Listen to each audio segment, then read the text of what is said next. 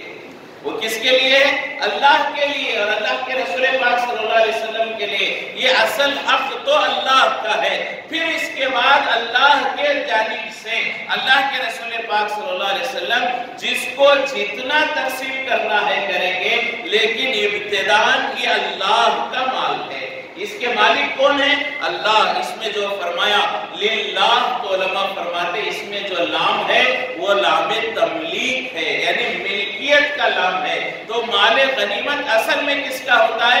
اللہ کا ہوتا ہے۔ پھر اللہ نے اسے اپنے بندوں پر تقسیم کرنے کا جو ہے طریقہ بتلایا، خاص طور سے اس امت کو، ورنہ پچھلی قوموں کو مال غنیمت استعمال کرنے کی اجازت نہیں دی گئی تھی۔ حضور پاک صلی اللہ علیہ وسلم کے جو بعض خصوصیات ہیں ان میں سے ایک خصوصیت ہے کہ حضور پاک صلی اللہ علیہ وسلم ارشاد فرماتے ہیں احلت لی الغنائم، میرے لیے مال غنیمت حلال کیا گیا ہے، ورنہ پچھلے نبیوں کے لیے، پچھلے نبیوں کی قوموں کے لیے مال غنیمت کا استعمال کرنا حلال نہیں تھا، بلکہ اسے اللہ کے راستے میں دینا پڑتا تھا، استعمال کرنے کی اجازت نہیں تھی۔ یہ حضور پاک صلی اللہ علیہ وسلم کی خصوصیات میں سے ہے، جیسا کہ حضور پاک صلی اللہ علیہ وسلم کی ایک اور خصوصیت یہ ہے کہ حضور کے لیے پوری زمین کو مسجد بنا دیا گیا۔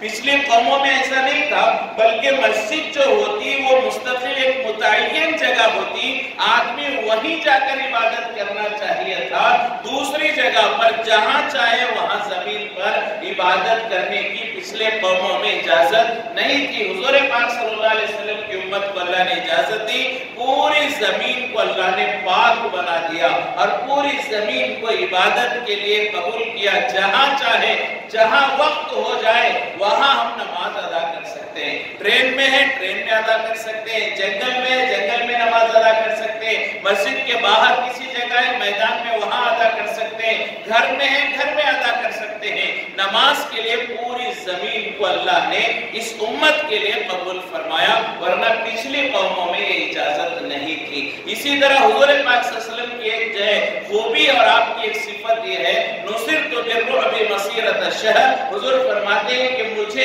اتنا روک دیا گیا کہ میرے پہنچنے سے 1 مہینے کا فاصلہ ہوتا ہے، مجھ تک پہنچنے میں 1 مہینے کا فاصلہ ہوتا ہے، وہیں سے اللہ لوگوں کے دلوں میں میرا روب اور دبدبا پیدا کر دیتے ہیں۔ اللہ کے دشمنوں کے دل میں حضور کا ڈر، روب اور دبدبا 1 مہینے کے مسافت سے ہی شروع ہو جاتا۔ یہ حضور پاک صلی اللہ علیہ وسلم کی خوبی تھی۔ تو بہت ساری حضور کی خوبیاں ہیں، اس میں سے ایک خوبی یہ فرماتے ہیں کہ میرے لیے مال غنیمت حلال کیا گیا، میری امت کے لیے مال غنیمت اللہ نے حلال فرمایا ہے۔ تو اللہ تبارک و تعالیٰ نے ان ابتدائی آیتوں میں مال غنیمت کا تذکرہ فرمایا اور فرمایا فاتقوا اللہ، مال غنیمت کے بارے میں اللہ سے ڈرو، یہ سمجھو کہ یہ اللہ کا مال ہے، اللہ ہمیں جتنا دے وہ اللہ کا کرم ہے، یہ ہمارا مال نہیں ہے، یہ اللہ کا مال ہے۔ یہ اصل اللہ نے ہمیں سمجھایا ہے۔ ہمیں چاہیے کہ جو مال ہمارے پاس ہے ہم یہ عقیدہ رکھیں، ہم یہ تصور کریں، ہمارا یہ گمان ہو کہ یہ اللہ کا مال ہے، یہ اللہ نے ہمیں دیا ہے، یہ تصور ایک ایمان والے کا تصور ہے، اور یہ سوچ ایک ایمان والے کی سوچ ہے۔ اور اگر کوئی یہ سوچتا ہے کہ یہ مال میں نے اپنے عقل سے کمایا ہے، یہ مال میں نے اپنی چالاکی سے کمایا ہے اور اپنی اسکل اور ہنر سے کمایا ہے، تو یہ وہی سوچ ہے جو قارون کی سوچ تھی۔ قارون کی کیا سوچ تھی؟ انما اوتیت علی علم من عندی، کہ قارون نے کہا جب موسیٰ علیہ السلام نے کہا کہ تم اپنے مال کی زکوٰۃ ادا کرو، تو قارون نے کہا میں کیوں زکوٰۃ ادا کروں؟ یہ مال اللہ نے نہیں دیا، یہ مال میں نے اپنی عقل سے کمایا ہے، یہ مال میں نے اپنی ہنر سے کمایا ہے، چالاکی سے میں نے کمایا ہے، میں کیوں اللہ کو زکوٰۃ دوں؟ یہ میں نہیں دوں گا۔ تو یہ جو سوچ ہے کہ مال میں نے کمایا، یہ مسلمان کی، مومن کی سوچ نہیں، یہ قارون کی سوچ ہے۔ مومن کی کیا سوچ ہونی چاہیے کہ یہ مال اللہ نے دیا ہے، اب اسے کہاں خرچ کرنا ہے، کتنا خرچ کرنا ہے اور کیسے خرچ کرنا ہے، یہ سب اللہ کے حکم کو میں دیکھتے ہوئے خرچ کروں گا۔ تو اللہ تبارک و تعالیٰ نے صحابہ کو بیان فرمایا فاتقوا اللہ، مال غنیمت کے بارے میں اللہ سے ڈرو۔ اور واقعی صحابہ ہی کی ذات کی شان تھی کہ انہوں نے، ان کے پاس مال تھا، غزوہ بدر میں مال ملا ہے، لیکن جیسے حضور نے کہا کہ یہ مال اللہ کا ہے، صحابہ نے اللہ کے نام پر دے دیا۔ صحابہ نے یہ نہیں کہا کہ ہمیں مال چاہیے اور ہم نے اپنی جان جوخم میں ڈالی ہے، تو صحابہ نے یہ نہیں کہا، بلکہ صحابہ اللہ کے فیصلے پر راضی ہو گئے، اللہ کے فیصلے پر راضی ہو کر کہا یہ مال اللہ کا ہے تو اللہ ہی اس کا فیصلہ فرمائے، ہمیں اس میں بغیر اللہ کے حکم کے کوئی ایک ذرہ، ایک دینار، ایک درہم کی بھی ہمیں ضرورت نہیں ہے۔ تو علماء فرماتے ہیں غزوہ بدر اور اس کے بعد صحابہ کے دو امتحان ہوئے اور صحابہ دونوں میں کامیاب ہوئے۔ پہلا امتحان جانی امتحان تھا، بدنی امتحان تھا، اس لیے کہ غزوہ بدر کا پس منظر ہم سب جانتے ہیں کہ صحابہ کرام اور حضور پاک صلی اللہ علیہ وسلم لڑائی کے ارادے سے، جنگ کے ارادے سے نہیں گئے تھے، بلکہ قافلہ جو ابو سفیان کی سرپرستی میں مکے کا قافلہ ملک شام کو جا کر کاروبار کر کے بڑا نفع حاصل کر کے آ رہا تھا، اور مکے والے وہ پورا منافع مسلمانوں کے خلاف استعمال کرنے والے تھے۔ حضور کو اس بات کی اطلاع ملی تو حضور نے سوچا اور حضور نے مشورہ کیا یہ پورا مال اگر مکے والوں کو ملے گا مسلمانوں کو تکلیف پہنچائیں گے، لہٰذا راستے میں اس مال کو لے لیا جائے تاکہ مسلمانوں کو تکلیف سے بچایا جائے۔ تو حضور پاک صلی اللہ علیہ وسلم اور صحابہ وہ جو نکلے تھے مدینہ منورہ سے لڑائی کے ارادے سے نہیں نکلے تھے، بلکہ اس قافلے کو پکڑنا اور اس کے مال کو حاصل کرنے کے ارادے سے نکلے تھے، لڑائی کا کوئی ارادہ نہیں تھا۔ لیکن حالات بدل گئے، ابو سفیان کو اطلاع ملی کہ حضور پاک صلی اللہ علیہ وسلم ہمارا پیچھا کر رہے، اس لیے کہ ابو سفیان بڑا چالاک تھے، اسلام سے پہلے اللہ نے بڑی خوبیاں دی تھی، اسلام کے بعد بھی اللہ نے بڑی خوبیاں دی، سردار تھے مکے کے۔ تو ابو سفیان کو جیسے خطرہ محسوس ہوا کہ میرے قافلے کا پیچھا کیا جا رہا ہے، انہوں نے تحقیق کی اور ایسی تحقیق کی شاید کوئی اور نہیں کر سکتا، لہٰذا فرمایا کہ ایک جگہ کنویں پر وہ پانی پینے کے لیے رکے تو وہاں جو ہے دیکھا کہ جو ہے اونٹ کے مینگنیاں وہاں پر کنویں کے پاس پڑی ہوئی تھی، ان مینگنیوں کو جو ہے توڑ کر دیکھا تو اس میں کھجور کی گٹھلیاں تھی، وہ مینگنیوں میں کھجور کی گٹھلیاں تھیں۔ تو ابو سفیان نے وہ دیکھ کر پہچانا کہ مدینے والے ہی کھجور کھلاتے ہیں اونٹنیوں کو، ورنہ مکے اور اس کے اطراف والوں میں اور اس علاقے والوں کے پاس اتنی کھجوریں نہیں ہیں کہ وہ اپنے جانوروں کو کھجور کھلائے، لہٰذا یہاں مینگنیوں میں کھجوریں ہیں تو یہاں حضور کا قافلہ گزرا ہے اور اس راستے سے جانا ہمارے لیے نقصان ہوگا۔ تو ان مینگنیوں کو دیکھ کر ابو سفیان نے راستہ بدل لیا اور سمندر کے کنارے سے نکل گئے۔ پھر مکے والے وہاں آئے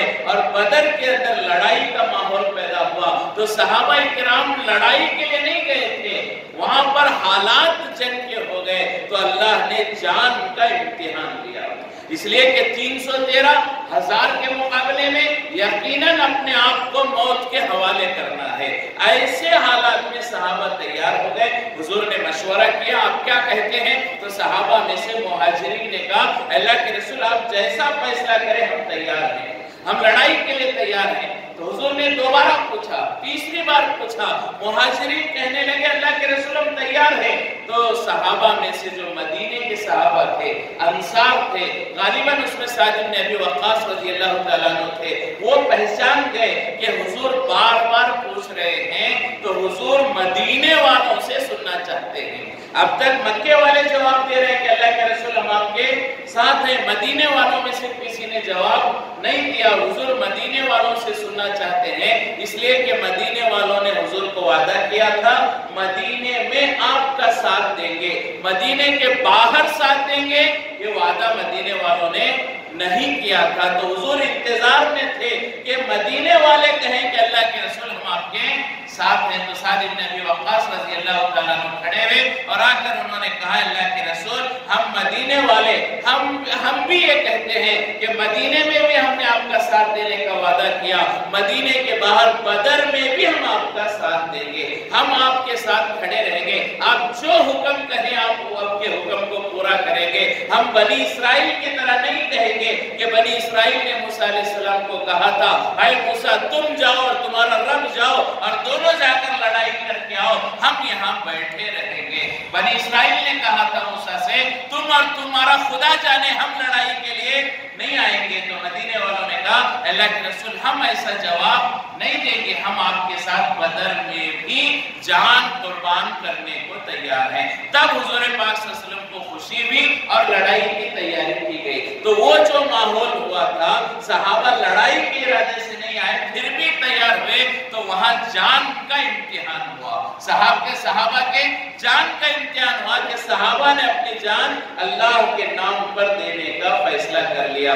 اس کے بعد جب مال ملا، مال غنیمت، تو وہاں اللہ نے مال کا امتحان لیا اور صحابہ وہاں مال بھی قربان کرنے کے لیے تیار ہو گئے۔ تو صحابہ جانی امتحان میں بھی کامیاب ہوئے، مالی امتحان میں بھی کامیاب ہوئے۔ تو اللہ تبارک و تعالیٰ نے وہ مقام صحابہ کو نصیب فرمایا، وہی قربانیاں ہیں۔ اسی وجہ سے علماء فرماتے ہیں، محدثین فرماتے ہیں الصحابۃ کلہم عدول، صحابہ میں ہر ایک صحابی بھی اللہ کے یہاں پسندیدہ ہے، اور صحابہ سب کے سب عدل والے، انصاف والے، ہر صحابی کی روایت کو قبول کرنا صحیح ہے، کسی صحابی کی کسی بات پر شک نہیں کیا جائے گا۔ لہٰذا صحابہ کرام کو اللہ نے وہ مقام نصیب فرمایا ان کی قربانیوں کی برکت سے۔ تو اللہ نے سورہ انفال میں اس کا تذکرہ فرمایا، پھر اس کے بعد جو ہے اللہ نے مومنین اور مجاہدین کے بارے میں فرمایا۔ حضور پاک صلی اللہ علیہ وسلم کو اللہ نے حکم دیا